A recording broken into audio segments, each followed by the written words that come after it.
Well, hey there kids, it's your good buddy, Uncle Ben, and welcome to the best riffs of 1984.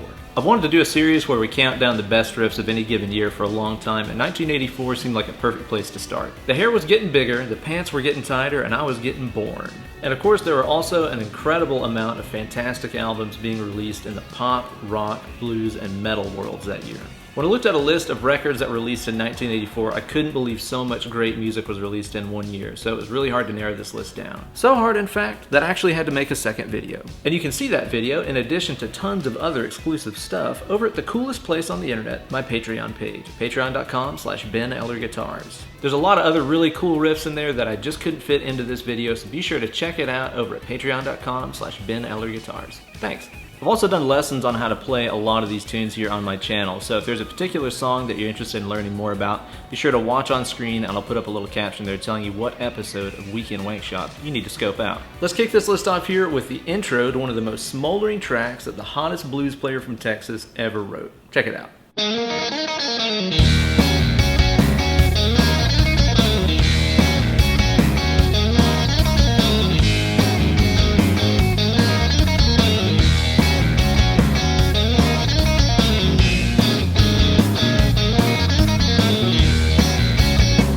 In '84, these Canadian prog rockers released their Grace Under Pressure record. The intro hook to this tune features a really awesome 5/8 groove and some amazing guitar tone. Check it out.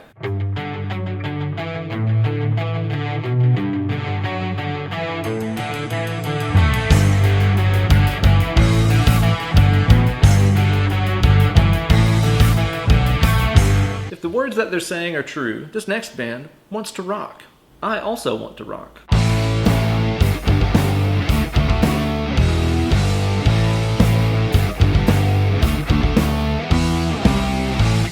The whole record is covered in great guitar and bass hooks, but this particular slap bass riff is one of the most aggressive and difficult things that Flea has ever played.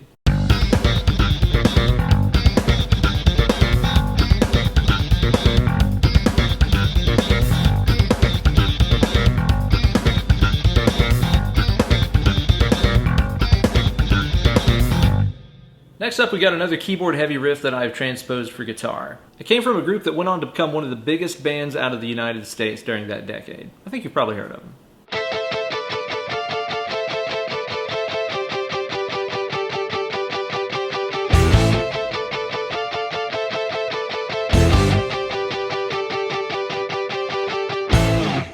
This next one might seem like a weird choice to some of you guys, but this dude's records were so important to me as a kid for helping me develop my sense of humor and expose me to a wide variety of musical genres. Being the young sophisticate that I was always a fan of his originals just as much as his parodies. This one features a really great guitar part as well as a killer bass riff, and it gets stuck in my head all the time.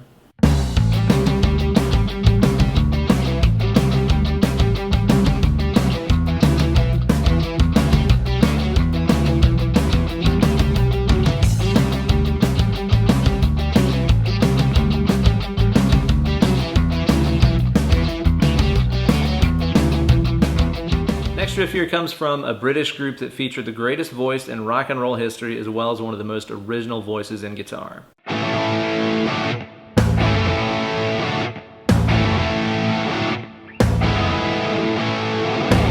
Next riff here comes from Frank Zappa's former transcribist and stunt guitarist. It features a really unusual 7/16 over 4/4 polymeter, but it's still really simple and groovy. Check it out.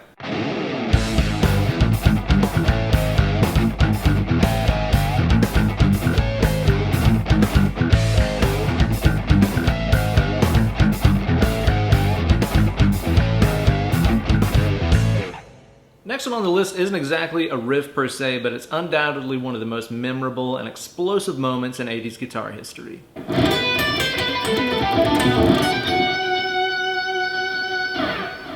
In 1984, we were treated to the debut album from the greatest fake rock band in history. I chose this particular riff because of the unique instrumentation, which features lead bass, rhythm bass, and bass bass.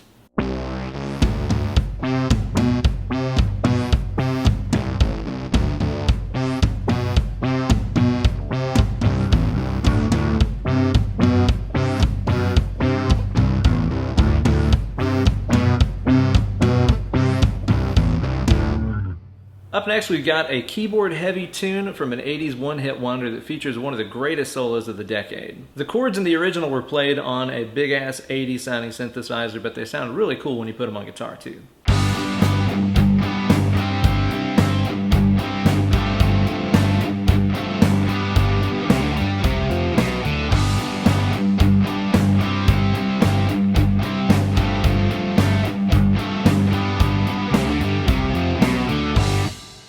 This next riff here comes from a guy who took every trick in the Eddie Van Halen playbook and made it a little scarier with the use of his signature flat fives and spooky dyads. It was also prominently featured on the soundtrack to Nightmare on Elm Street Part 3, The Dream Warriors, which definitely earns it some extra cool points in my book.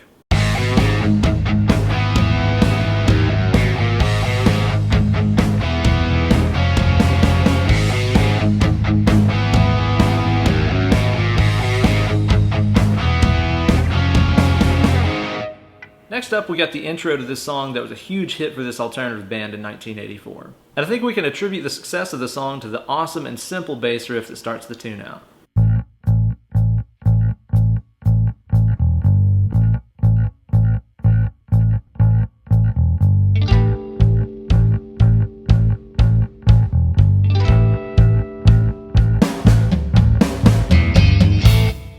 As we recently talked about in my Secret Sound of the 80s video, the use of chord dyads underneath a pedal bass note is one of the signature sounds of the 80s. This next riff is in the key of A minor and brings the heat with a ton of them.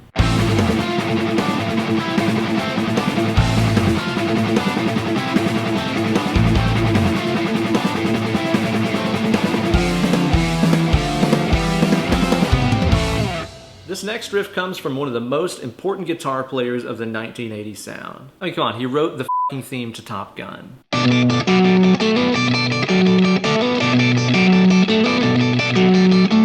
Okay, so we're getting up to the top 5 now, and the choices to make here were not easy.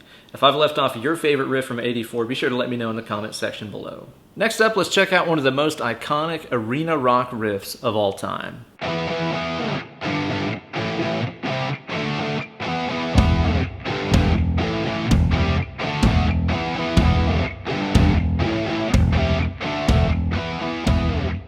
This riff is based on the A Phrygian dominant scale, which gives it a particularly exotic flair.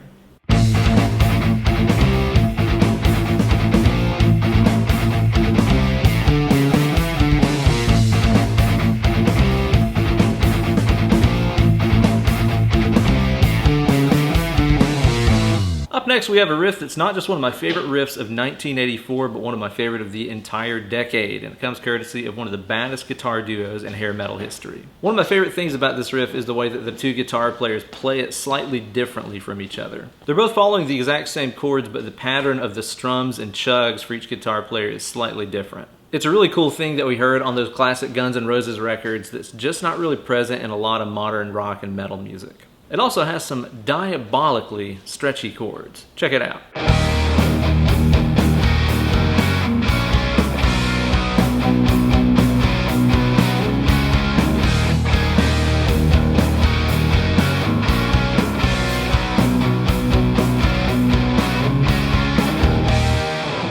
Sophomore record from the kings of the Big Four of thrash metal is full of some of the best riffs in metal history. It was really hard to narrow it down, but the super aggressive downstroke action in this riff is so iconic that I knew it had to make the list.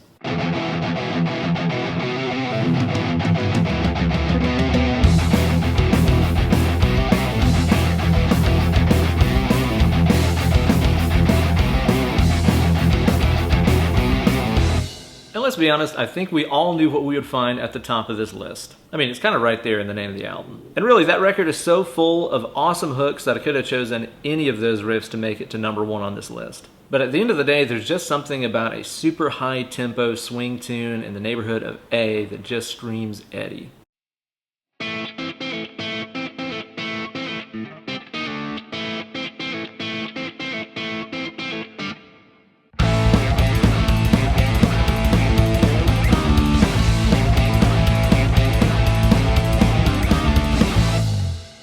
So there you go, guys, the top riffs of 1984. It was really a blast making this video and going through all the records that came out in '84, learning the riffs, making the tracks, and all that stuff. If you guys enjoyed it and want to see me do another video about the riffs of another particular year, be sure to let me know in the comments below. Like this video, hit subscribe, ring the bell, you guys know what to do. And thanks a ton for watching. Less clicking, more picking.